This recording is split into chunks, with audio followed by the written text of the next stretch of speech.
Cuando llegué a mi antigua casa para demolerla, me encontré con 5 niños sucios y asustados rogándome de rodillas: «Por favor, señora, no nos eche de aquí». Yo había ido hasta ese lugar olvidado para acabar con todo, pero lo que pasó ese día cambió completamente el rumbo de mi vida y me hizo ver un propósito que creía haber perdido para siempre. Antes de empezar, déjenme en los comentarios desde qué país están viendo este video. Me encanta saber de dónde son. La soledad tiene un olor propio. Eso lo aprendí en los últimos 3 años, desde que perdí a mi Rogelio.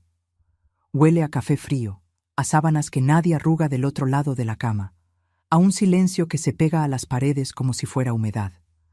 Mi casona tenía 17 habitaciones, pero yo vivía prácticamente en un pasillo estrecho entre la cocina, la recámara y el balcón. El resto era puro espacio vacío haciendo eco a mis propios pasos. 72 años pesan diferente cuando estás sola.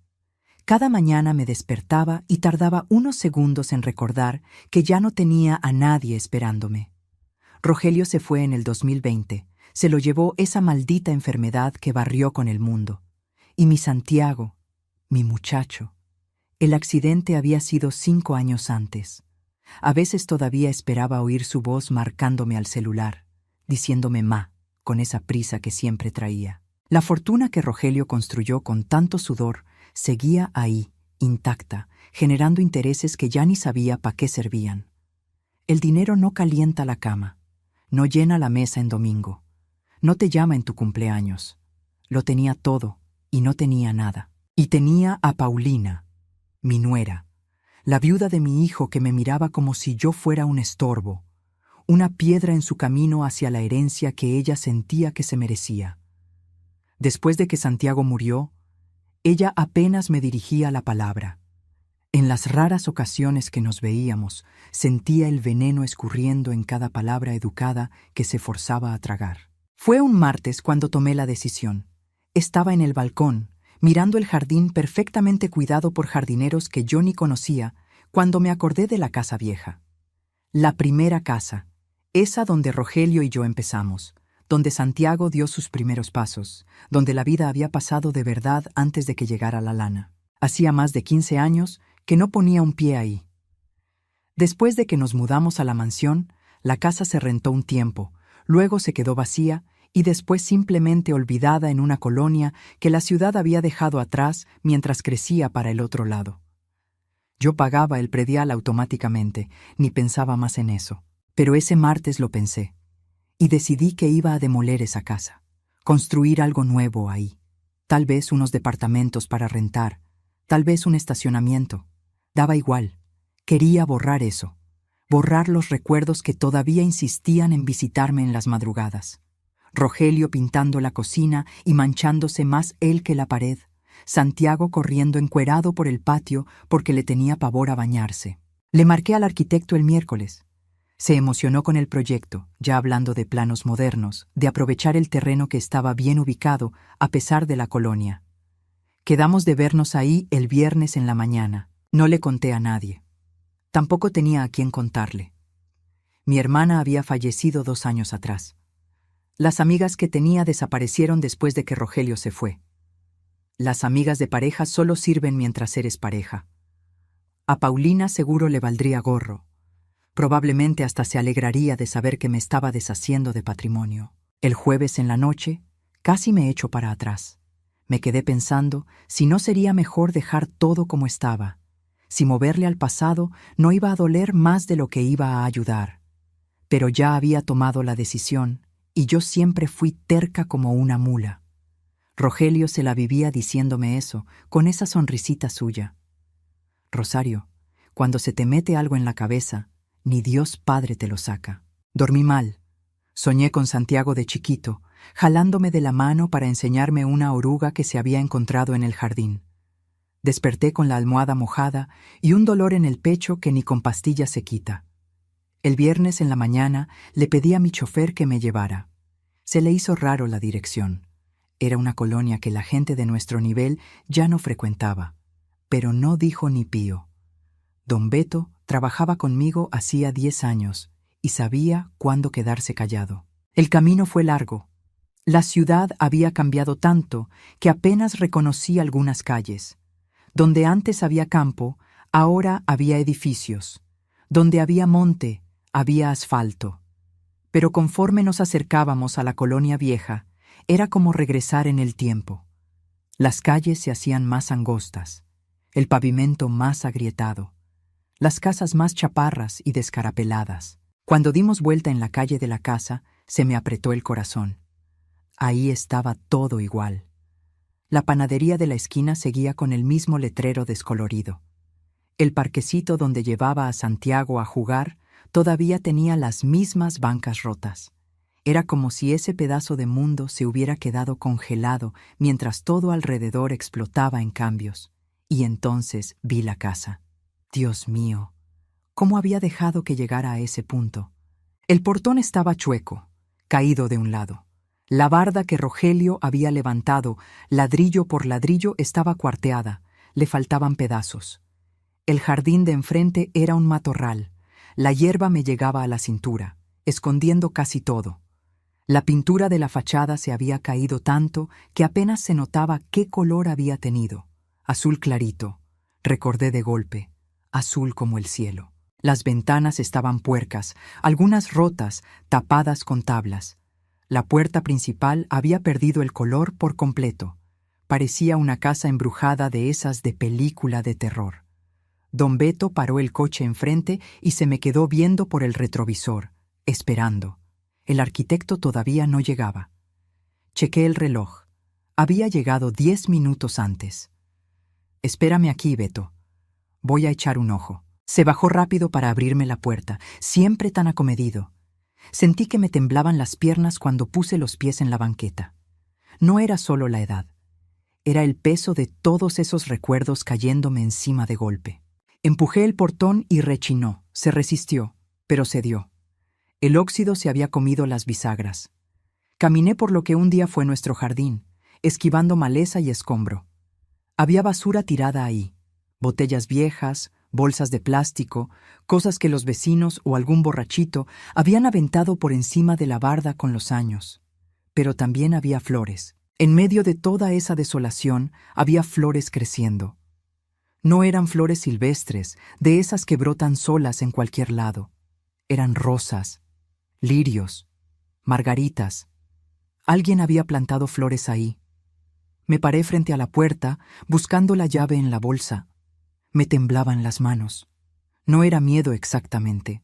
Era algo más grande, una mezcla de nostalgia, tristeza y algo que no sabía cómo nombrar. La llave entró en la cerradura, pero cuando intenté girar, me di cuenta de que la puerta estaba sin seguro. Eso me hizo detenerme. Miré alrededor. La calle estaba vacía, solo don Beto recargado en el coche, viendo el celular. Tal vez algún indigente había forzado la entrada. Tal vez vándalos. No sería sorpresa viendo cómo estaba todo. Empujé la puerta despacio. Rechinó fuerte, un sonido que cortó el silencio de la mañana. Y entonces lo vi. La sala estaba arreglada. No podía ser. Pero estaba. El piso viejo de duela había sido barrido. No tenía muebles, pero había unas colchonetas extendidas en un rincón, cubiertas con sábanas remendadas pero limpias. Una pila de ropa doblada. Algunos libros apilados junto a la pared. Y en la cocina, que alcanzaba a ver desde ahí, había ollas encima de la estufa vieja. Alguien vivía ahí. Alguien estaba viviendo en mi casa. Di un paso más y fue cuando escuché el ruido. Venía del pasillo, pasos apurados. Y entonces aparecieron. 5 niños. Salieron del pasillo todos de golpe, tropezándose unos con otros, con los ojos pelados del susto. 3 niños y 2 niñas, ninguno de ellos con más de 12 años. Estaban descalzos, con ropa limpia pero zurcida, que les quedaba grande. Nos quedamos todos congelados. Yo mirándolos a ellos mirándome a mí. El más grande, un niño morenito de unos 10 u 11 años, dio un paso al frente. Estaba temblando, pero trataba de hacerse el valiente. ¿La señora es la dueña de la casa? Mi voz salió más débil de lo que quería. Soy yo. Vi el miedo esparcirse por sus caritas. La más chiquita, una niña de unos 5 años, empezó a llorar quedito. Otra niña, un poco más grande, la jaló para atrás, abrazándola. «Por favor», dijo el niño, y se le quebró la voz. «Por favor, no llame a la patrulla. No rompimos nada. Cuidamos la casa. Nosotros no tenemos a dónde ir». Y ahí, en ese momento, viendo a esos 5 niños aterrorizados en la sala de mi antigua casa, sentí algo que no sentía hacía 3 años. Sentí mi corazón latir de verdad. Mi primer impulso fue llamar a don Beto, llamar a la policía. Esos niños eran paracaidistas, técnicamente. Estaban invadiendo una propiedad privada. Mi propiedad. Sería lo razonable, lo correcto. Pero no podía mover los pies. Nos quedamos ahí, parados en ese silencio pesado, donde solo se oía a la niña chiquita, sollozando bajito. Yo los miraba y veía puro miedo en los ojos de cada uno. No era miedo a un regaño o a pasar un mal rato. Era miedo a perder el piso bajo los pies, de quedarse sin nada. Yo conocía ese miedo. No de la misma forma que ellos, claro. Mi vida había sido privilegiada en muchos sentidos. Pero conocía el miedo de perder todo lo que importa, de ver el mundo derrumbarse y no tener de dónde agarrarte.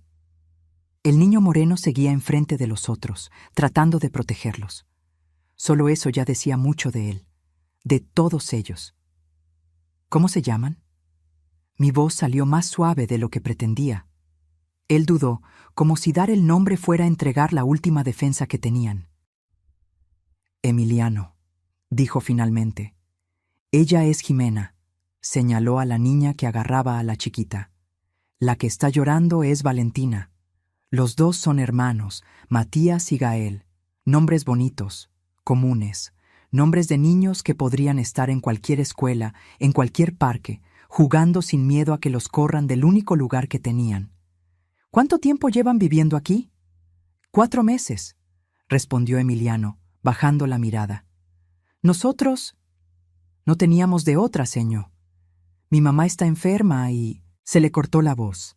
Vi a Ximena apretar más a Valentina, como si quisiera protegerla de tener que oír eso. Respiré hondo. Afuera oí el ruido de un coche estacionándose. El arquitecto había llegado. En unos minutos estaría tocando el timbre, esperándome, ansioso por medir todo y empezar los planes de demolición. Demolición. Iba a tirar esa casa, y a esos niños junto con ella, sin siquiera saberlo. «Espérenme aquí», dije, dándome la vuelta. «¿Tim va a llamar a la policía?» La voz de Emiliano sonó desesperada. Me paré en la puerta, miré hacia atrás. «No, pero necesito arreglar una cosa allá afuera. No salgan de aquí». Cerré la puerta y caminé de regreso por el jardín. Mis piernas parecían de plomo. Don Beto se había movido un poco para que el arquitecto se estacionara. Mauricio se bajó del coche ya hablando, animado, con una carpeta bajo el brazo. «Doña Rosario, disculpe el retraso. Me tocó un tráfico horrible en la avenida». Se detuvo, mirando la casa. «Dios santo, está peor de lo que imaginaba. Pero no se preocupe, vamos a hacer algo increíble aquí. Ya tengo unas ideas que...» «Mauricio», lo corté. «Va a tener que ser otro día». Parpadeó, confundido. «¿Cómo?» Aparté toda la mañana para... Surgió un imprevisto. Luego lo reagendamos. Vi la molestia pasar por su cara, pero era demasiado educado para reclamar. Demasiado profesional para perder a una clienta con lana. «Claro, sin problemas. ¿Le queda bien la próxima semana?» «Yo te llamo». No esperé respuesta. Regresé a la casa, dejándolo ahí con su carpeta inútil bajo el brazo. Don Beto me echó una mirada interrogante, pero tampoco dijo nada. Cuando entré de nuevo a la sala, los niños no se habían movido. Estaban exactamente donde los había dejado, amontonados como pajaritos asustados. Tomé aire, tratando de organizar mis pensamientos. No tenía idea de lo que estaba haciendo. Solo sabía que no podía simplemente dar la media vuelta y fingir que no había visto nada. «Enséñenme el resto de la casa». Emiliano parpadeó, sorprendido. «La señora no va a...» Enséñenme, ándale. Intercambiaron miradas rápidas entre ellos.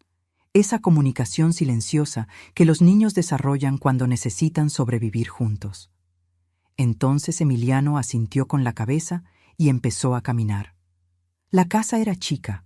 Solo tenía 3 recámaras, un baño y el patio de servicio, además de la sala y la cocina. Pero habían organizado todo con un cuidado que me apretó el pecho. En la cocina, las ollas viejas que debían haber sido dejadas por algún inquilino antiguo estaban limpias y ordenadas. Había algo de despensa en una caja de cartón en el suelo. Arroz, frijoles, pasta, algunas latas de atún. Poca cosa, pero todo acomodado.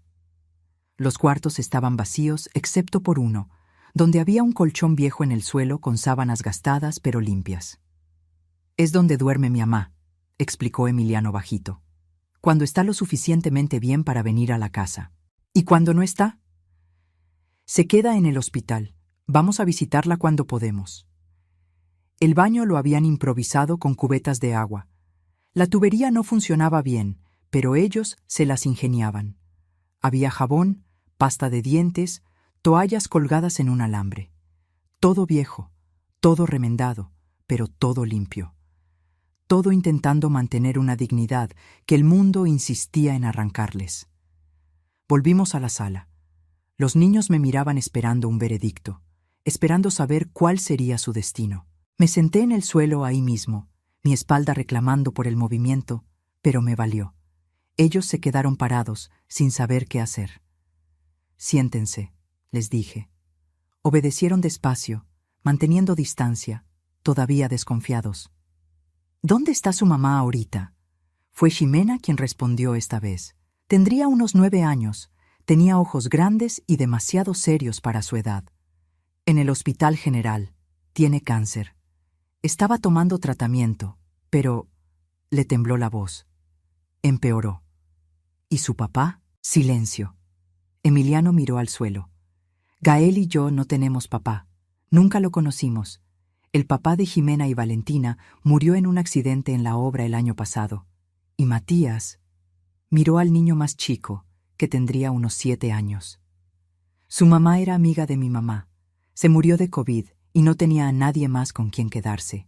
Ay, Dios, Dios de mi vida, 5 niños, 5 historias de pérdida.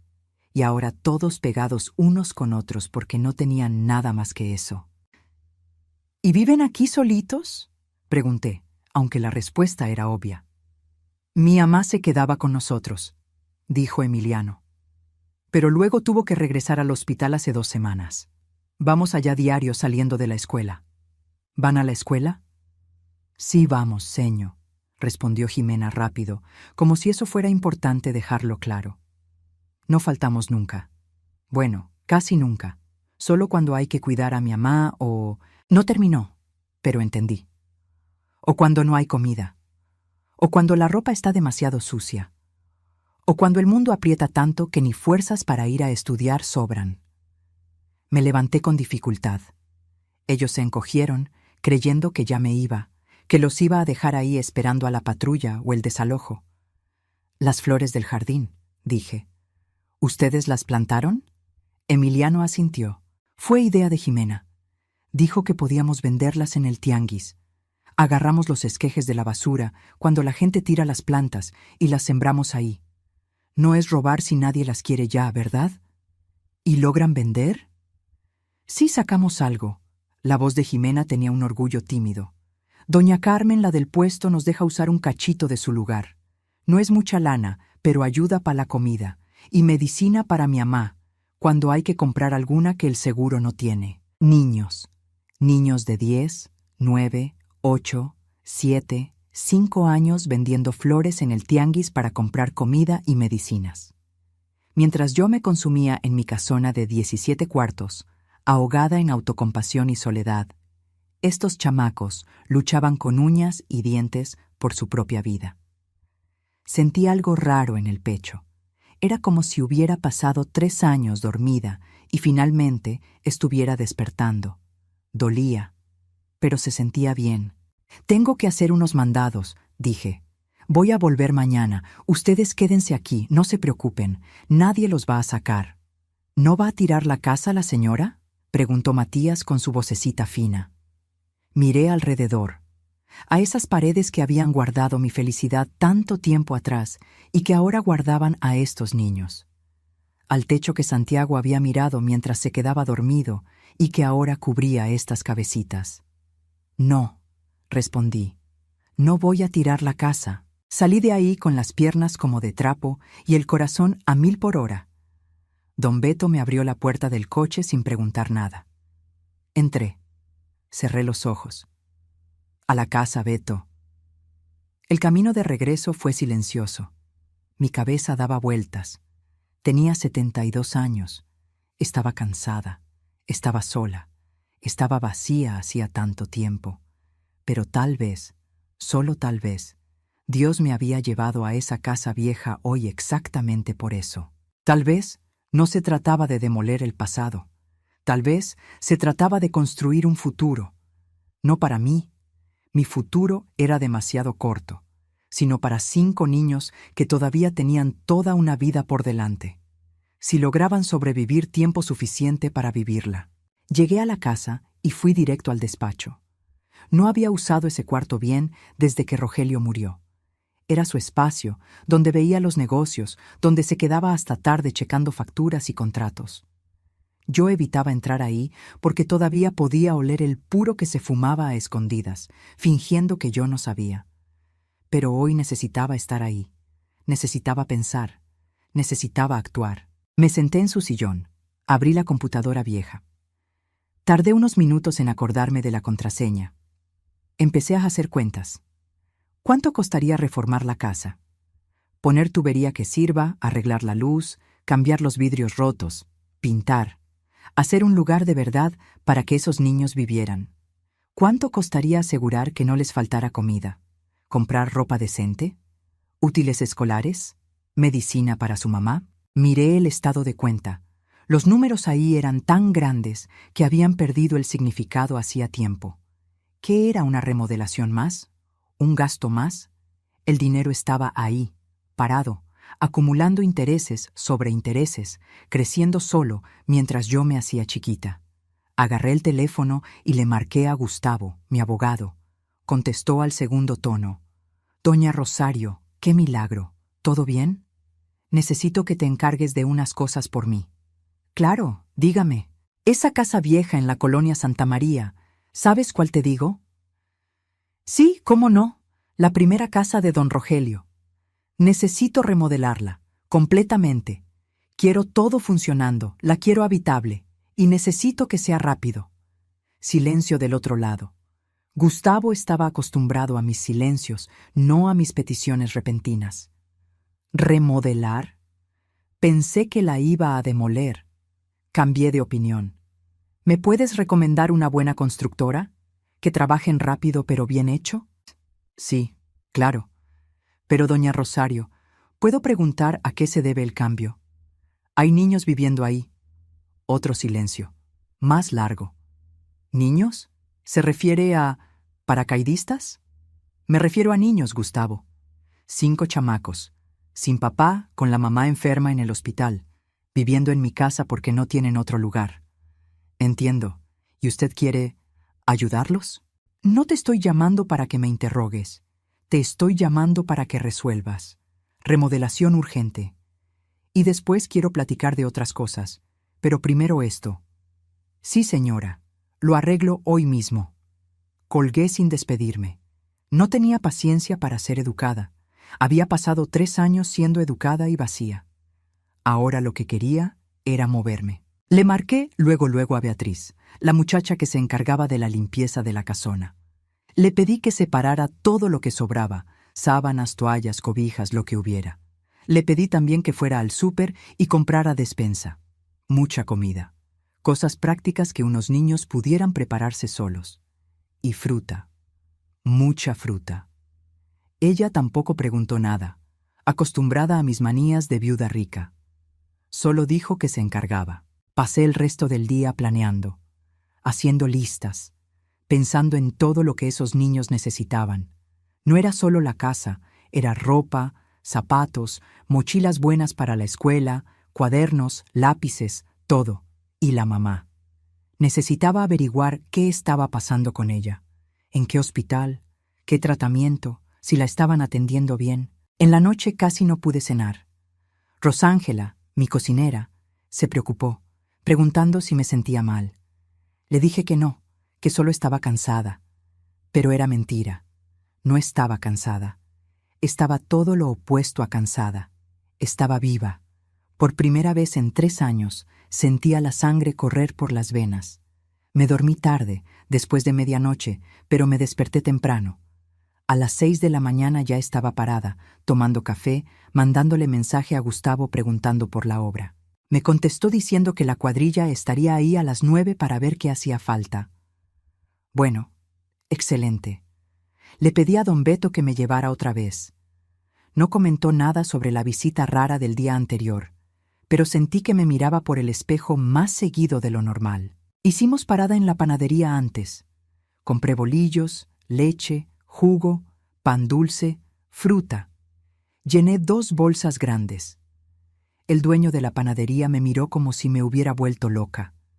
Una señora elegante comprando comida como para batallón. Cuando llegamos a la casa, los niños estaban en el jardín. Vi cómo se tensaron cuando el coche se paró, el miedo volviendo a sus caras. Pero cuando me vieron bajar con las bolsas, la expresión cambió a confusión. «Buenos días», dije. Traje el desayuno. Valentina, la chiquita, dio un paso al frente, con los ojos clavados en las bolsas. ¿Trajo conchas? Traje. De chocolate y de vainilla. Sonrió. Fue una sonrisa chiquita, tímida, pero fue una sonrisa. Y eso bastó para derretir cualquier defensa que me quedara.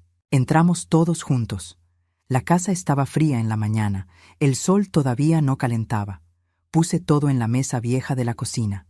La misma mesa donde Rogelio y yo desayunamos tantos años, donde Santiago hacía sus garabatos mientras comía galletas. Comieron con un hambre que me partió el alma. No era hambre de quien se saltó una comida. Era hambre de quien nunca está seguro de cuándo va a volver a comer. Devoraban cada pedazo de pan, cada trago de leche, como si fuera el último. Me quedé ahí, viéndolos comer, y me acordé de las mañanas en esa misma cocina, de las peleas bobas con Rogelio sobre a quién se le había olvidado comprar el café, de Santiago renegando que no quería ir a la escuela. Cosas pequeñas, cosas normales, cosas que yo daría todo por tener de vuelta. Pero estos niños ahí me habían dado algo también. Me habían dado una razón, un propósito. «Al rato viene una cuadrilla aquí», les avisé. «Van a remodelar la casa». Emiliano dejó de masticar. ¿Remodelar? Pero la señora dijo que no la voy a tirar. La voy a arreglar, para que vivan bien, con agua, con luz, sin ventanas rotas, todo como debe ser. Silencio. Me miraban como si les hubiera hablado en chino. «¿Por qué?», preguntó Jimena bajito. «¿Por qué está haciendo esto?». Era una pregunta justa, lógica. Yo era una extraña, la dueña de una propiedad que ellos habían invadido. No les debía nada. Podía simplemente haber llamado a la patrulla y seguido con mi vida. «Porque esta casa ya guardó felicidad», respondí, sintiendo un nudo en la garganta. «Ya guardó amor, ya guardó familia, y ahora va a guardar de nuevo. Ustedes merecen un lugar decente donde vivir, merecen tener infancia, tener seguridad. Y yo tragué saliva. Yo merezco tener algo por qué vivir». Valentina soltó el pan y vino hacia mí. Me abrazó la cintura con esos bracitos flacos. No dijo nada, solo se quedó ahí, pegada a mí, y sentí que se me salían las lágrimas. Hacía 3 años que nadie me abrazaba. 3 años que no sentía el calor de otro ser humano así, sin segunda intención, sin interés, solo por el consuelo de no estar solo. La abracé de vuelta, acariciándole el pelo despeinado, y dejé que las lágrimas corrieran. Los otros se quedaron callados, respetando el momento. Cuando finalmente solté a Valentina, vi que Jimena también estaba llorando. Emiliano trataba de no llorar, pero fallaba miserablemente. El momento se rompió con el timbre. Don Beto debía haber abierto el portón. Los albañiles habían llegado. Pasé las horas siguientes con los ingenieros y maestros de obra, enseñándoles todo lo que había que hacer. Tomaban notas, fotos, medían todo. El presupuesto iba a salir caro, me avisaron. Me valió. Les dije que hicieran el mejor trabajo posible, en el menor tiempo posible. Los niños se quedaron en un rincón, observando todo con los ojos pelados. Todavía no se la creían del todo. Los entendía. A mí también me costaba creerlo. Cuando los hombres se fueron, prometí volver al día siguiente. Pero antes de irme, le pregunté a Emiliano: «¿El nombre de tu mamá, cuál es?» «Guadalupe, Lupita Flores». «Hospital General, ¿verdad?» «Sí, en oncología», asentí. Tenía una cosa más que hacer hoy. El Hospital General quedaba del otro lado de la ciudad. Hora y media de tráfico. Tiempo suficiente para cuestionarme varias veces si estaba haciendo lo correcto, si no me estaba metiendo en algo demasiado grande, demasiado complicado. Pero cuando llegamos y me bajé del coche, toda duda se esfumó. El hospital era público, grande, atascado, ruidoso. Gente esperando en camillas en los pasillos, enfermeras corriendo de un lado a otro. Olor a desinfectante y a enfermedad. Tan diferente de los hospitales privados a los que yo iba, donde todo era silencio y orden, y apenas veía sangre. Me tardé un rato en dar con el área de oncología. Tuve que preguntar 3 veces, cada persona mandándome para un lado distinto. Por fin la encontré. 5º piso, ala D. Cuando se abrió el elevador, el pasillo estaba a reventar. Había gente sentada en el suelo, recargada en las paredes, familias enteras acampando ahí, esperando noticias de sus enfermos, niños corriendo entre las piernas de los adultos, viejitos cabeceando en sillas de plástico duro. Fui al mostrador de enfermería. Me atendió una muchacha joven, que se veía agotada. «Busco a Guadalupe Flores. Es paciente aquí». Tecleó en la computadora vieja que tardaba años en responder. «Cama 547. Pero la visita empieza hasta las 2 de la tarde. Chequé el reloj. 11:30. Puedo esperar». Me señaló unas sillas más adelante, todas ocupadas. Me recargué en la pared, como todo el mundo. Las 2 horas y media de espera fueron eternas. Me quedé observando a la gente a mi alrededor. Había de todo. Gente humilde, gente de clase media que se quedó sin lana, todos igualados por la enfermedad y el miedo. Vi a una madre consolar a un niño chiquito que lloraba. Vi a un señor rezar bajito con una Biblia en las manos que le temblaban. Vi a una mujer jugar baraja con sus amigas, riéndose fuerte, como si esa fuera la única forma de no quebrarse. A las 2 en punto abrieron las puertas y fue un corredero. Todo mundo queriendo entrar al mismo tiempo, todos desesperados por ver a sus enfermos. Seguí a la multitud. Cuarto 547. Caminé despacio por el pasillo, leyendo los números. 543, 545, 547. La puerta estaba entreabierta. Empujé despacio. El cuarto tenía 4 camas. 3 estaban ocupadas. Lupita estaba en la última, cerca de la ventana. Supe que era ella porque vi fotos en el celular de Emiliano cuando me las enseñó. Pero la mujer de la foto era muy distinta a la de la cama. En la foto tenía pelo, tenía color en la piel, tenía vida en los ojos. La mujer en la cama era una sombra. Estaba dormida. Flaca a más no poder, la piel estirada sobre los huesos, la cabeza pelona cubierta con un gorrito fino. Se veía tan frágil que si le soplaba desaparecía. Me acerqué despacio, sin querer despertarla. Me senté en la silla junto a la cama y me quedé ahí, nomás viéndola. ¿Cuánto tiempo le quedaba? ¿Semanas? ¿Días? No parecía tener meses, no parecía tener futuro. 5 niños dependiendo de ella, 5 niños que se iban a quedar solos en el mundo cuando ella se fuera, a menos que alguien hiciera algo. Se movió. Abrió los ojos despacio, parpadeando por la luz de la ventana. Cuando me vio, frunció el ceño, confundida. «Hola», dije bajito.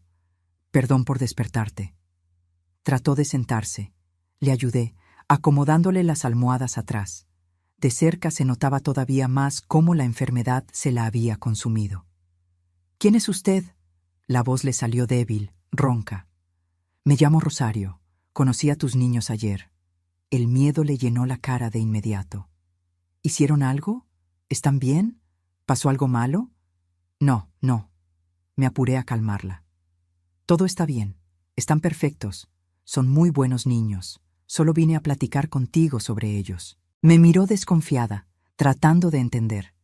Debía estar acostumbrada a trabajadoras sociales, al DIFI, a gente queriendo llevarse a sus hijos. «Están viviendo en mi casa», le expliqué. Una casa vieja que estaba abandonada. No sabía que había nadie ahí.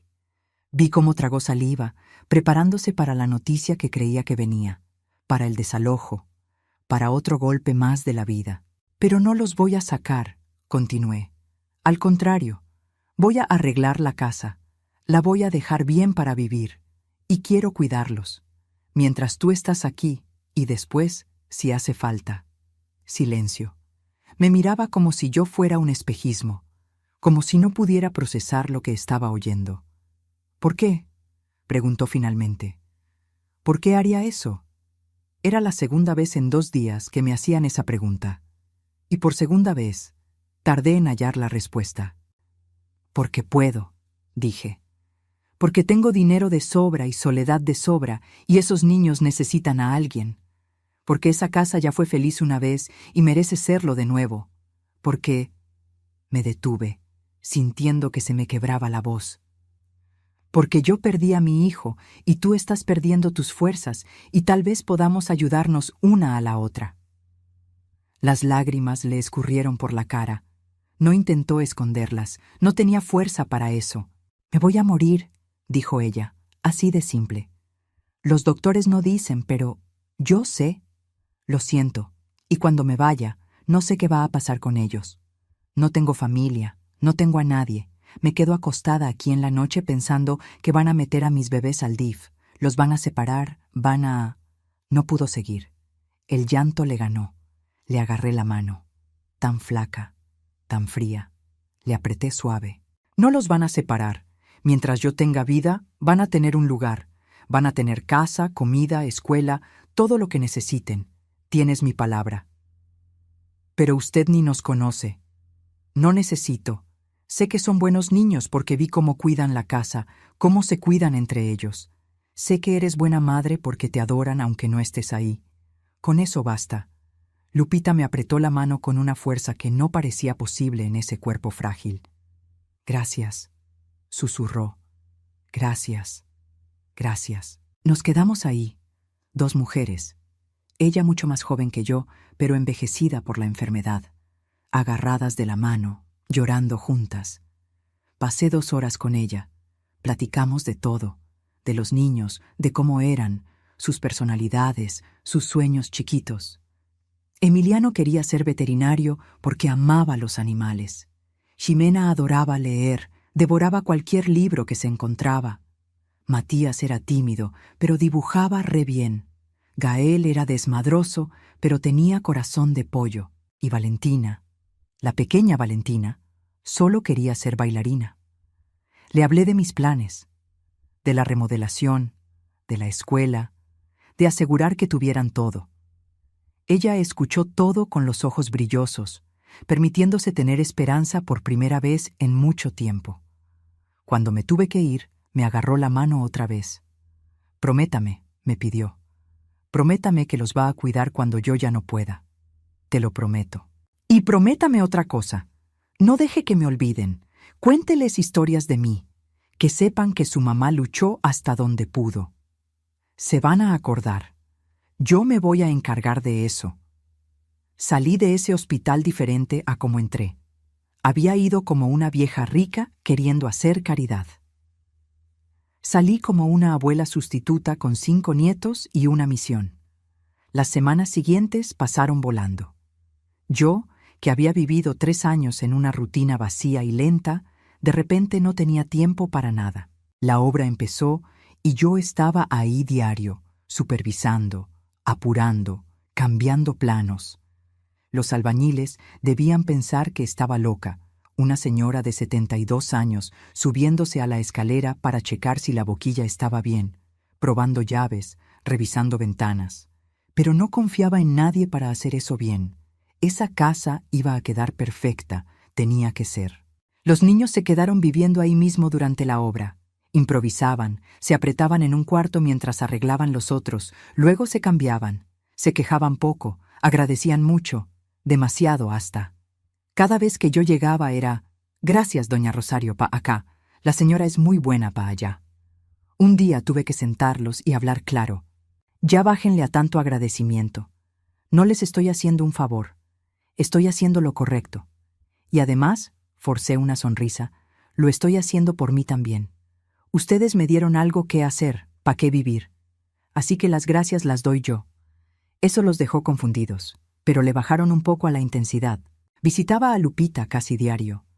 A veces llevaba a los niños conmigo, los que no tenían clases.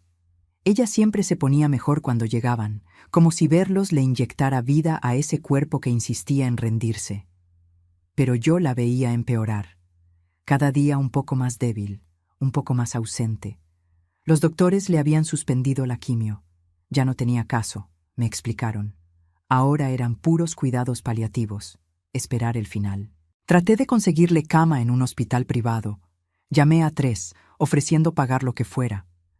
Pero ella no quiso. «No hace diferencia dónde me muera», dijo ella una tarde. «El final es el mismo. Y aquí ya conozco a las enfermeras, ya tengo a mis compañeras de cuarto, prefiero quedarme». Respeté su decisión, aunque dolía ver ese lugar lleno y mal equipado siendo su último hogar. La casa quedó lista en 6 semanas. 6 semanas de friega, la cuadrilla trabajando hasta de noche algunos días. Me gasté un dineral, pero me valió. El día que terminaron, llevé a los niños a ver.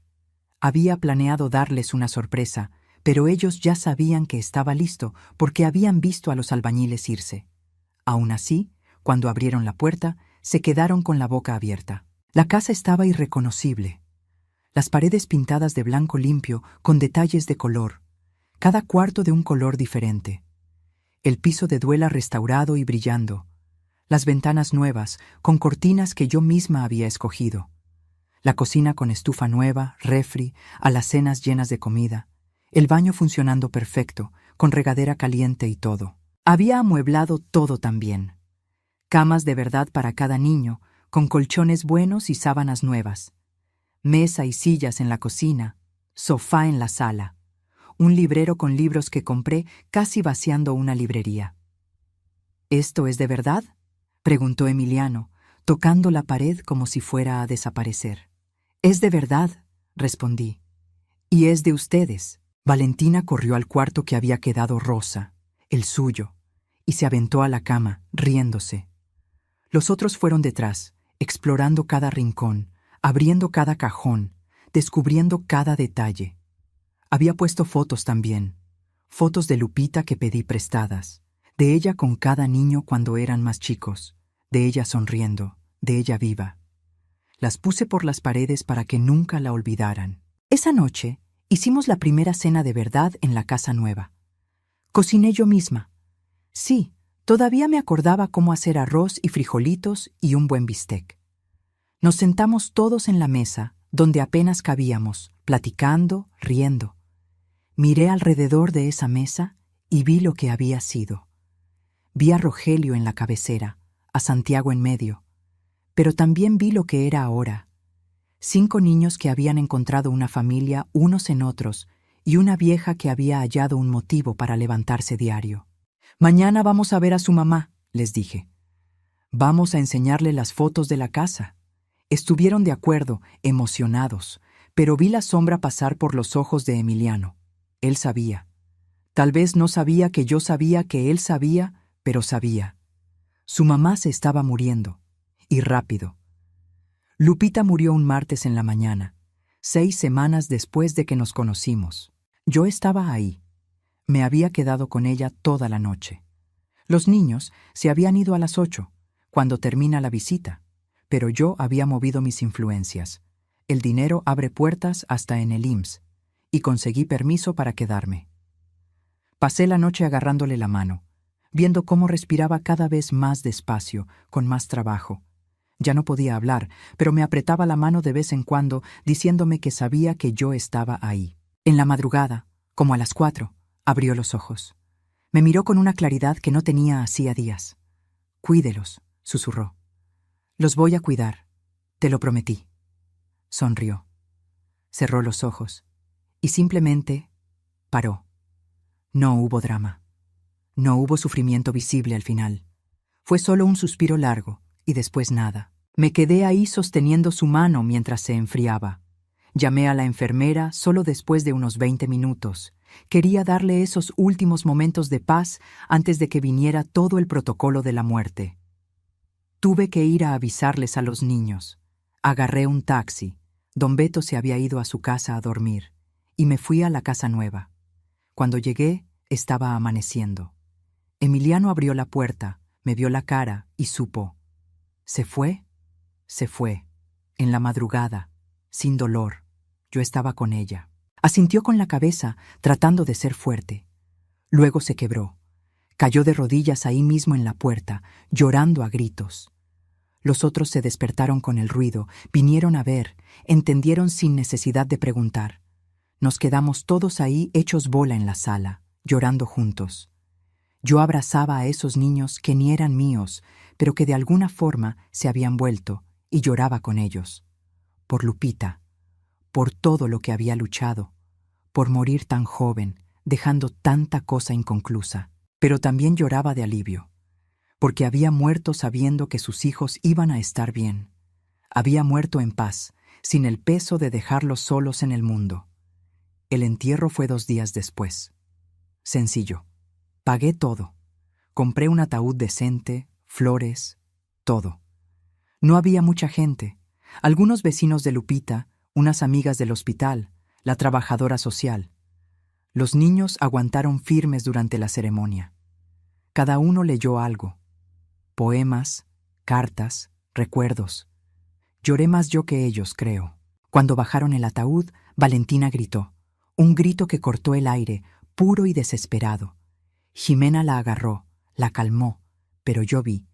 Eso iba a dejar marca. En todos ellos. El luto no tiene fecha de caducidad. Yo sabía eso mejor que nadie. Los meses siguientes fueron de ajuste. De aprender a vivir como una familia de verdad. Yo tenía dinero, tenía ganas, pero no tenía experiencia reciente cuidando niños. Santiago ya tenía 25 cuando murió. Hacía décadas que yo no lidiaba con tareas, con berrinches por la comida, con pleitos entre hermanos. Pero fui aprendiendo, reaprendiendo. Puse rutina, hora para levantarse, para comer, para hacer la tarea, para dormir. Al principio se resistieron. Estaban acostumbrados a rascarse con sus propias uñas. Pero poco a poco fueron entendiendo que la rutina no era cárcel, era seguridad. Contraté a una señora para ayudar durante el día. Doña Tere, 60 y tantos años, viuda también, necesitada de chamba. Iba diario a hacer de comer, limpiar la casa, quedarse con los niños cuando yo no podía estar. Porque yo no podía estar todo el tiempo. Todavía tenía mi casona que cuidar, cosas que resolver. Pero iba diario, a veces en la mañana, a veces en la tarde, a veces nomás en la noche a dar las buenas noches. Valentina tuvo pesadillas por semanas. Despertaba gritando, llamando a su mamá. Yo me quedaba a dormir allá algunas noches, solo para calmarla cuando pasaba. Me sentaba en la orilla de la cama, le hacía piojito hasta que se volvía a dormir. Gael se puso agresivo. Peleaba en la escuela, contestaba mal, les pegaba a sus hermanos por cualquier cosa. Lo llevé al psicólogo. Tardó, pero fue mejorando. Matías se cerró. Se quedaba demasiado callado, contestaba solo cuando le preguntaban, pasaba horas dibujando solo en el cuarto. También tuvo terapia. También fue mejorando despacio. Jimena trató de ser demasiado fuerte. Asumió el papel de mamá sustituta, cuidando a todos, olvidándose de cuidarse ella.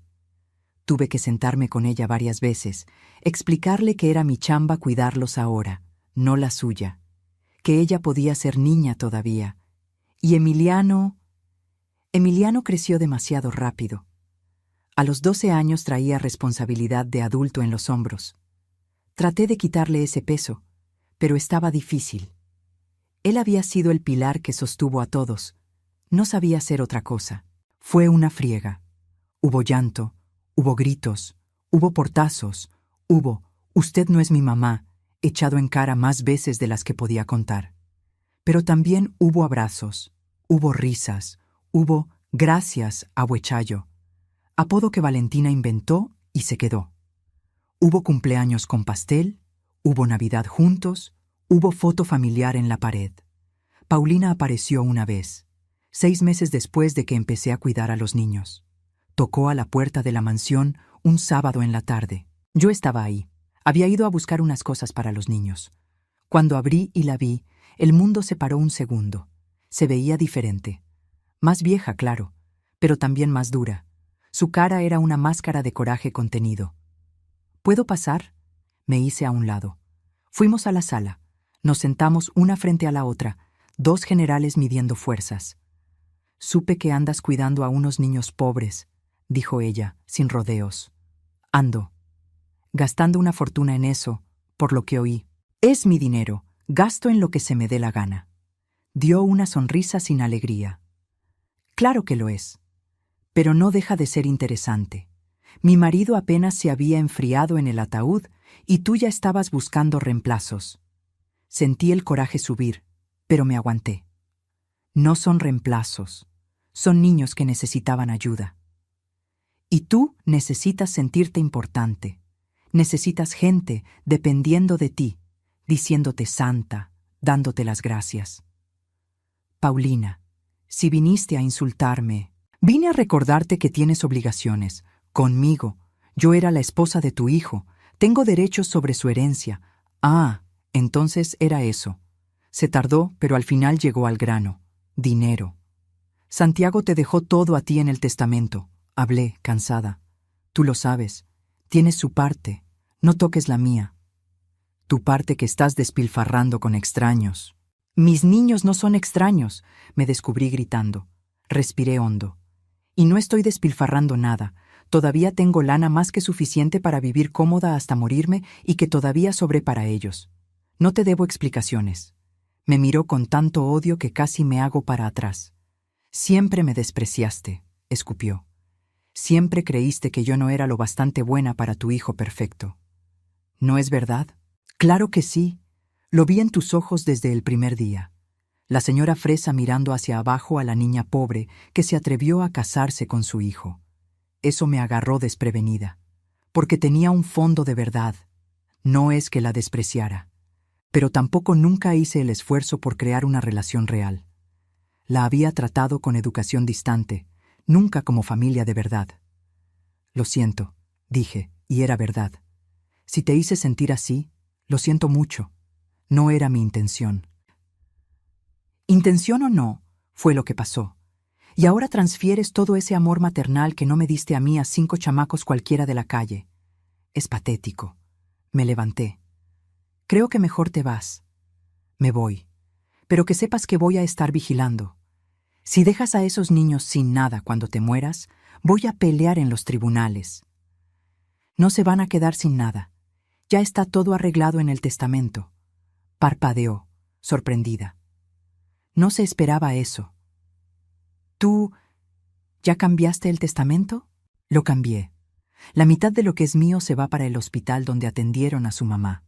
La otra mitad se divide igual entre los 5 niños.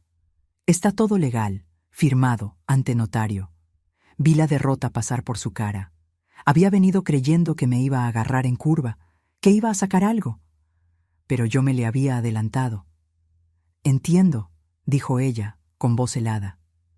Bueno, espero que tus nuevos niños te hagan feliz, ya que tu familia de sangre nunca fue suficiente. Salió azotando la puerta. Me quedé parada en la sala vacía, temblando. ¿Tenía razón? Estaba sustituyendo a mi familia por otra. ¿Estaba usando a esos niños para llenar un vacío que no tenía llenadera? Agarré el celular, le marqué a Emiliano. Contestó luego. «Abuechayo, ¿todo bien?» «Todo. Nomás quería oír tu voz». «¿Pasó algo?» No, nada. ¿Cómo te fue en la escuela? Me contó sobre la clase de ciencias, sobre la cascarita en el recreo, sobre la calificación que sacó en mate. Cosas pequeñas, cosas normales, cosas que me hacían recordar que yo no estaba haciendo aquello por mí, lo estaba haciendo por ellos. ¿Abue? Llamó después de un silencio. ¿Mande? ¿Sí estás bien de verdad? Sí, mi amor, solo los extraño. Voy para allá al rato. Nosotros también te extrañamos. Colgué y dejé que salieran las lágrimas.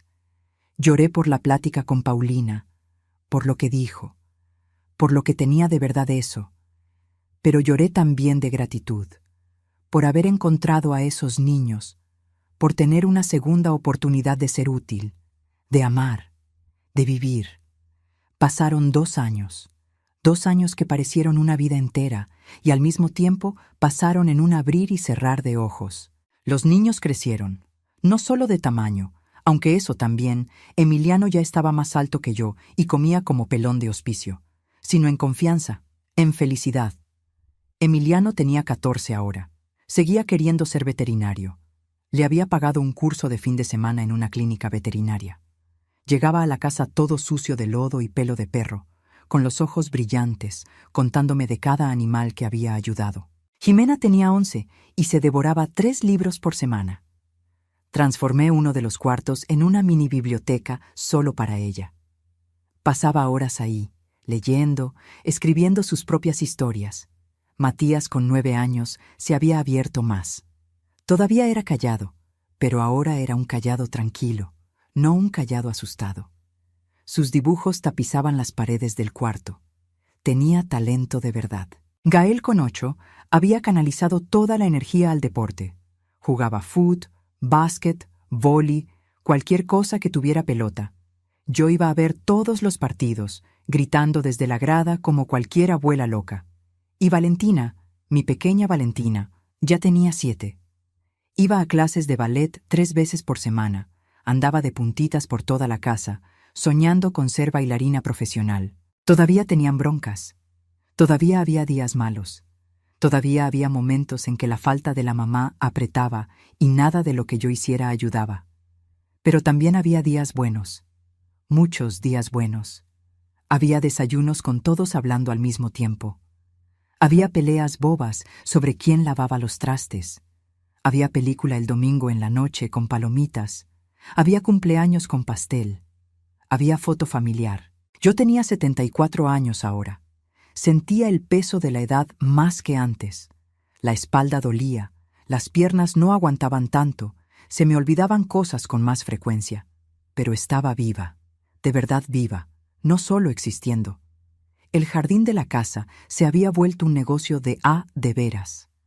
Las flores que los niños plantaron crecieron, se multiplicaron. Ahora vendían no solo en el tianguis, sino a florerías también. No era mucha lana, pero era suya, orgullo suyo. Hice que siguieran. No porque necesitaran el dinero, yo pagaba todo, sino porque habían empezado eso juntos. Había sido su sobrevivencia. No podían olvidar de dónde venían. Un sábado en la tarde, estaba en el jardín ayudando a Jimena a plantar unas mudas nuevas cuando Emiliano llegó corriendo de la calle. ¡Abue! ¡Abue, ven a ver! Me levanté con trabajo, Jimena dándome el brazo. ¿Qué pasó? ¡Ven! Lo seguimos hasta el frente de la casa. Había un coche parado ahí. No lo reconocí. Se abrió la puerta y salió Paulina.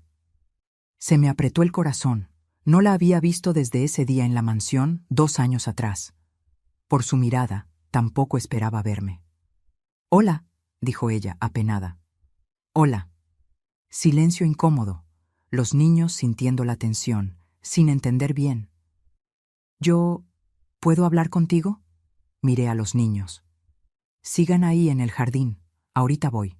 Obedecieron medio de mala gana. Paulina y yo caminamos unos pasos lejos. «¿Qué quieres?», pregunté, sin ser grosera pero tampoco amable. «Yo vine a pedir perdón. Eso no me lo esperaba. Me quedé callada, esperando que siguiera. Por lo que dije la última vez. Fue horrible. Cruel. No te lo merecías». «¿A qué se debe el cambio?». Dio una sonrisa triste. Fui a terapia. Mucha. La terapeuta me hizo ver que estaba proyectando mi dolor en ti, que te culpaba por cosas que no eran tu culpa. ¿Y ahora ya no me culpas? Todavía te culpo un poquito, admitió ella honesta. Todavía duele, pero entiendo mejor. Entiendo que tú también perdiste, que también sufriste, y que lo que estás haciendo por estos niños está bonito. Me quedé sin palabras un momento. Gracias. Quería también... Dudó. Quería decir que Santiago estaría orgulloso de verte así, viva, feliz. Las lágrimas se me vinieron sin avisar. No traté de aguantarlas. ¿Tú crees? Estoy segura. Le encantaba verte feliz. Odiaba verte consumirte después de que murió su papá. Me limpié las lágrimas con el dorso de la mano. Lo extraño todos los días. Yo también. Nos quedamos ahí, dos fantasmas de una familia que ya no existe, compartiendo el dolor que nunca habíamos compartido antes. ¿Quieres pasar?, le ofrecí. ¿Conocer a los niños? Miró hacia la casa, a los niños en el jardín observándonos curiosos. Otro día tal vez. Todavía no estoy lista. Pero gracias por ofrecer. Saludó con la mano y regresó al coche. Antes de entrar, se volteó otra vez. Cuídalos bien, y cuídate tú. Lo voy a hacer. Vi cómo se iba. Sentí que algo se deshacía en el pecho. Un nudo que estaba ahí hacía años, desde que Santiago murió y Paulina se volvió enemiga en vez de aliada. Regresé al jardín. Los niños me bombardearon con preguntas. ¿Quién era? ¿Qué quería? ¿Todo bien? Les expliqué lo básico, que era mi nuera, la viuda de mi hijo, que no nos llevábamos bien, pero estábamos tratando de cambiar eso. ¿Como mi papá?, preguntó Valentina. Sí, como su papá. ¿Él se murió también? Se murió, en un accidente, hace años. ¿Lo extrañas? Diario. Lo pensó, seria. Igual que yo extraño a mi mamá. Igualito. Me abrazó. Ese abrazo apretado que solo una niña de 7 años sabe dar. Pero ahora nos tienes a nosotros. Ahora los tengo a ustedes. Estuve de acuerdo, abrazándola de vuelta. Y era verdad. Había perdido a mi marido, había perdido a mi hijo. Pero había encontrado 5 razones para seguir. 5 luces en la oscuridad. No reemplazaban lo que perdí. Nada lo reemplazaría. Pero llenaban el vacío de una forma nueva, diferente, especial. En la noche, cuando ya había acostado a todos y estaba regresando a mi mansión vacía, paré el coche frente a la casa remodelada. Miré por las ventanas. Luz prendida en el cuarto de Emiliano. Siempre leía hasta tarde. Luz apagada en los otros cuartos. La casa respirando, viva, llena. Sonreí. Una sonrisa de verdad que venía de adentro. Rogelio había construido esa casa con sus propias manos. Santiago había crecido ahí. Yo había sido feliz ahí. Y ahora la casa estaba siendo feliz de nuevo. Sirviendo de hogar, sirviendo de refugio, sirviendo de amor. Algunos ciclos se cierran, otros se abren. La vida sigue, siempre sigue, incluso cuando creemos que se acabó. Tengo 76 años ahora. Sé que no me queda mucho tiempo. Nadie tiene mucho tiempo, pero a mi edad se vuelve más obvio. Mi corazón ya me dio algunos avisos en los últimos meses. Nada grave todavía, dice el doctor. Pero avisos. Me mandó bajarle al ritmo, descansar más. Yo me río. ¿Descansar? ¿Con 5 adolescentes que cuidar? Porque ahora son adolescentes todos. Emiliano tiene 16, Jimena 13, Matías 11, Gael 10, Valentina 9. Edades imposibles. Edades de drama y hormona y portazos y gritos y «tú no entiendes nada», pero también edades de descubrimiento, de primer amor, de sueños grandes, de posibilidades infinitas. Emiliano está en tercero de prepa. Va a hacer examen de admisión el año que entra para veterinaria. Tiene todo para pasar. Es inteligente, dedicado, apasionado por lo que hace. Jimena quiere ser escritora Ya escribió 3 libros. Malos, admito, pero todo mundo empieza escribiendo mal. Lo importante es que escribe, que crea, que sueña.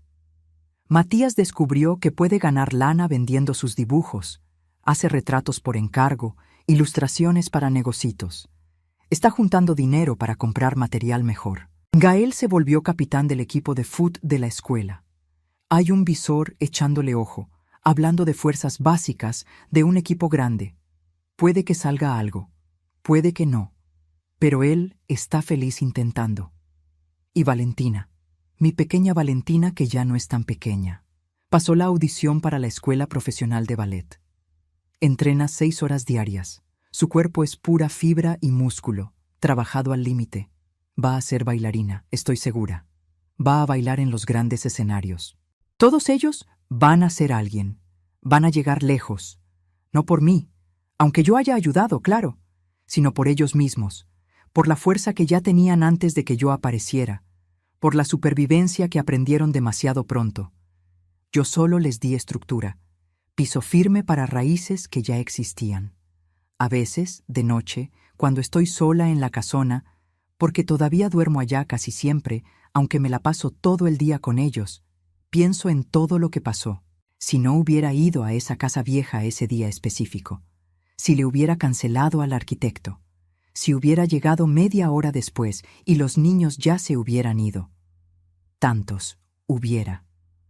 Tantas posibilidades de nunca haberlos conocido. ¿Y si no los hubiera conocido? ¿Dónde estaría ahora? Probablemente muerta. No de enfermedad necesariamente, pero muerta por dentro, vacía, apenas esperando que el cuerpo alcanzara lo que el espíritu ya había dado por perdido. Ellos me salvaron, yo lo sé, más de lo que yo los salvé a ellos. Tengo todo organizado ya, el testamento actualizado, la tutela legal de todos ellos garantizada. Soy oficialmente su tutora, con papeles y todo. Si me muero antes de que sean mayores de edad, se van a quedar con doña Tere, que aceptó ser la tutora sustituta, pero van a tener dinero suficiente para la universidad, para empezar la vida, para todo lo que necesiten. La casa es de ellos, oficialmente. Les pasé las escrituras. No importa lo que pase conmigo, esa casa siempre será de ellos. Paulina viene a visitar de vez en cuando ahora.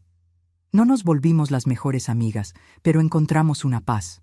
Trae pastel, se sienta con nosotros, platica, cuenta historias de Santiago que yo no conocía. A los niños les cae bien, le dicen tía Paulina. Es raro, pero se siente bien. Tener un pedazo de mi hijo de vuelta a través de ella. El otro día estaba ayudando a Valentina a entrenar en el jardín, ella usando la reja como barra improvisada, cuando me dio una punzada fuerte en el pecho, tan fuerte que me tuve que sentar. Ella vino corriendo, asustada. Abue, ¿qué tienes? Nada, mi amor, solo cansancio. Le voy a hablar a Emiliano. No hace falta, ya pasó. Pero le gritó igual. Él vino, me revisó con ojos demasiado preocupados para su edad. Abue, tienes que ir al doctor. Ya voy cada mes. Tienes que ir otra vez. Eso no es normal. Fui, para calmarlo. El doctor me hizo estudios. Frunció el ceño, pidió más estudios. Corazón débil, muy débil. Puede aguantar unos años todavía, tal vez. O puede pararse mañana. No hay cómo saber.